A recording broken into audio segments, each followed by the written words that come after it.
ارشاد فرمایا لا یکلف اللہ نفسا الا وسعها لها ما کسبت وعلیہا ما اکتسبت۔ اللہ تبارک و تعالی نے کسی جان کو اس کی طاقت سے زیادہ کا مکلف نہیں بنایا۔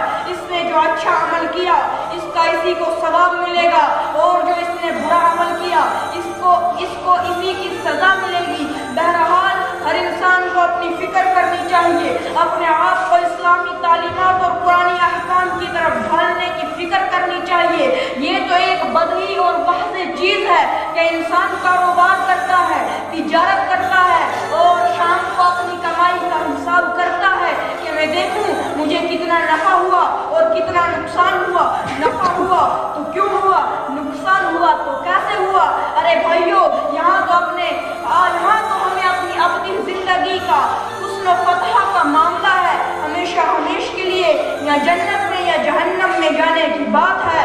آج ہمارا یہ حال ہے کہ اپنی کوتاہیوں، برائیوں، بدعمالیوں کا جائزہ لینے کے بجائے اپنی بربادی کا الزام دوسروں کو دیتے ہیں۔ اپنی بڑی بڑی برائیاں نظر نہیں آتی، اپنے گناہ دکھائی نہیں دیتے، ہاں دوسرے کے اندر ذرا سا عیب دکھا تو ہم نے تشہیر شروع کر دی، گویا تقوی کا لبادہ اوڑھ لیا، اپنے عیبوں کو چھپایا، دوسروں کے عیبوں کو نمایاں کیا اور یہ سمجھ لیا کہ ہم امر بالمعروف کر رہے ہیں، نہی عن المنکر کر رہے ہیں، سماج کو سدھار رہے ہیں۔ آپ نے دیکھا ہوگا اور دیکھ رہے ہیں آج ایسے افراد دوسروں کی اصلاح کے لیے نکل کھڑے ہوتے ہیں جو خود اپنی اصلاح کی فکر نہیں کرتے۔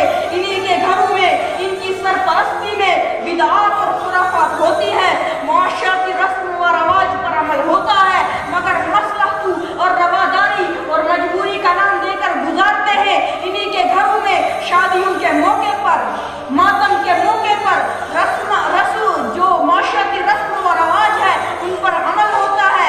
ماتم کے موقع پر چوتھا دن منایا جاتا ہے، 15واں دن منایا جاتا ہے، 40واں دن منایا جاتا ہے اور اجتماعی فاتح خوانی ہوتی ہے، اور شادیوں کے موقع پر مختلف قسم کی معاشرتی رسم و رواج پر عمل ہوتا ہے، لیکن دوسروں کو پند و نصیحت کرنے سے باز نہیں آتے اور کہتے کیا ہے، میاں یہ خلاف شریعت ہے، دین کے منافی ہے۔ کہتے ہیں کہ یہ میاں یہ خلاف شریعت ہے، دین کے منافی ہے۔